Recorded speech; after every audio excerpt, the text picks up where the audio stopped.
രാജാക്കന്മാരുടെ 1-ാം പുസ്തകത്തിൽ നിന്ന്.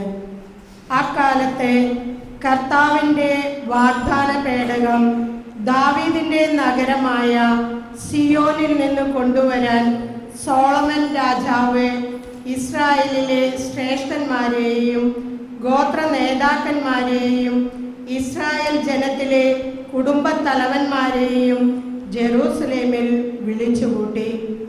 7-ാം മാസമായ ഏത്താനിമിൽ തിരുനാൾ ദിവസം ഇസ്രായേൽ ജനം രാജസന്നിധിയിൽ സമ്മേളിച്ചു. ഇസ്രായേലിലെ ശ്രേഷ്ഠന്മാർ വന്നു ചേർന്നു. പുരോഹിതന്മാർ പേടകം വഹിച്ചു. പുരോഹിതന്മാരും ലേവ്യരും ചേർന്ന് കർത്താവിൻ്റെ പേടകവും സമാഗമ കൂടാരവും അതിലുള്ള വിശുദ്ധ പാത്രങ്ങളും കൊണ്ടുവന്നു. സോളമൻ രാജാവും അവിടെ സമ്മേളിച്ച ഇസ്രായേൽ ജനവും പേടകത്തിൻ്റെ മുൻപിൽ അസംഖ്യം കാളകളെയും ആടുകളെയും ബലി കഴിച്ചുകൊണ്ടിരുന്നു. പുരോഹിതർ കർത്താവിൻ്റെ വാഗ്ദാന പേടകം അതിവിശുദ്ധ സ്ഥലമായ ശ്രീകോവിലിൽ യഥാസ്ഥാനം കെരൂബുകളുടെ ചിറകുകൾക്ക് കീഴിൽ സ്ഥാപിച്ചു. കെരൂബുകൾ പേടകത്തിന് മുകളിൽ ചിറകുകൾ വിരിച്ച് പേടകത്തെയും അതിൻ്റെ തണ്ടുകളെയും മറച്ചിരുന്നു. മോശ ഹൊറേബിൽ വെച്ച് നിക്ഷേപിച്ച 2 ശിലാഫലകങ്ങളല്ലാതെ ഒന്നും പേടകത്തിൽ ഉണ്ടായിരുന്നില്ല. അവിടെ വെച്ചാണ് ഈജിപ്തിൽ നിന്ന് മോചിതരായി പോന്ന ഇസ്രായേൽ ജനവുമായി കർത്താവ് ഉടമ്പടി ചെയ്തത്. പുരോഹിതന്മാർ വിശുദ്ധ സ്ഥലത്ത് നിന്ന് പുറത്തിറങ്ങിയപ്പോൾ ഒരു മേഘം കർത്താവിൻ്റെ ആലയത്തിൽ നിറഞ്ഞു. മേഘം കാരണം പുരോഹിതന്മാർക്ക് അവിടെ നിന്ന് ശുശ്രൂഷ ചെയ്യുവാൻ സാധിച്ചില്ല. കർത്താവിൻ്റെ തേജസ് ആലയത്തിൽ നിറഞ്ഞു നിന്നു. അപ്പോൾ സോളമൻ പറഞ്ഞു, കർത്താവ് സൂര്യനെ ആകാശത്ത് സ്ഥാപിച്ചു, എന്നാൽ നിറഞ്ഞ അന്ധകാരത്തിലാണ് താൻ വസിക്കുക എന്ന് അവിടുന്ന് അരുളി ചെയ്തു. അവിടത്തേക്ക് എന്നേക്കും വസിക്കാൻ മഹനീയമായ ഒരാലയം ഞാൻ നിർമ്മിച്ചിരിക്കുന്നു.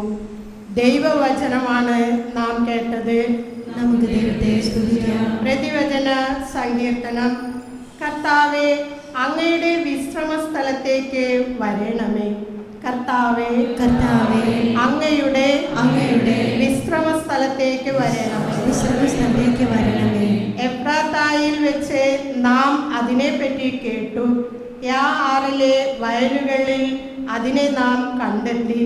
നമുക്ക് അവിടുത്തെ വാസസ്ഥലത്തേക്ക് പോകാം, അവിടുത്തെ പാദപീഠത്തെങ്കിൽ ആരാധിക്കാം.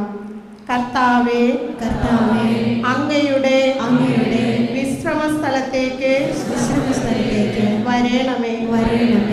കർത്താവേ, എഴുന്നേറ്റ് അവിടുത്തെ ശക്തിയുടെ പേടകത്തോടൊപ്പം അങ്ങയുടെ വിശ്രമ സ്ഥലത്തേക്ക് വരണമേ. അങ്ങയുടെ പുരോഹിതന്മാർ നീതി ധരിക്കുകയും അങ്ങയുടെ വിശുദ്ധർ ആനന്ദിച്ച് ആർപ്പ് വിളിക്കുകയും ചെയ്യട്ടെ. അങ്ങയുടെ ദാസനായ ദാവീദിനെ പ്രതി അങ്ങയുടെ അഭിഷിക്തനെ തിരസ്കരിക്കരുതേ. കർത്താവേ, അങ്ങയുടെ വിശ്രമ സ്ഥലത്തേക്ക് വരണമേ. Hallelujah, hallelujah. യേശു രാജ്യത്തിൻ്റെ സുവിശേഷം പ്രസംഗിക്കുകയും ജനങ്ങളുടെ എല്ലാ രോഗങ്ങളും സുഖപ്പെടുത്തുകയും ചെയ്തു. ഹല്ലേലൂയ.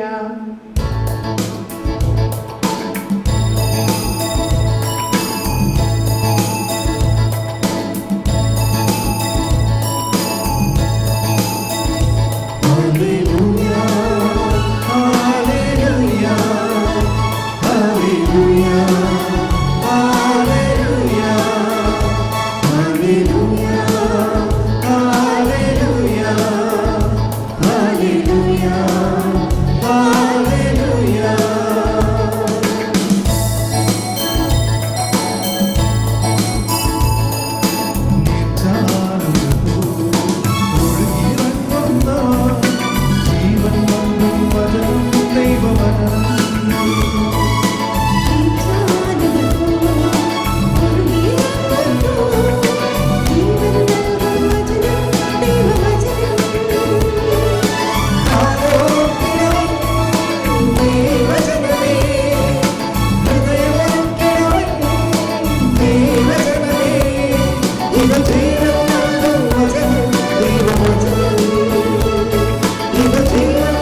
കർത്താവ് നിങ്ങളോട് കൂടെ.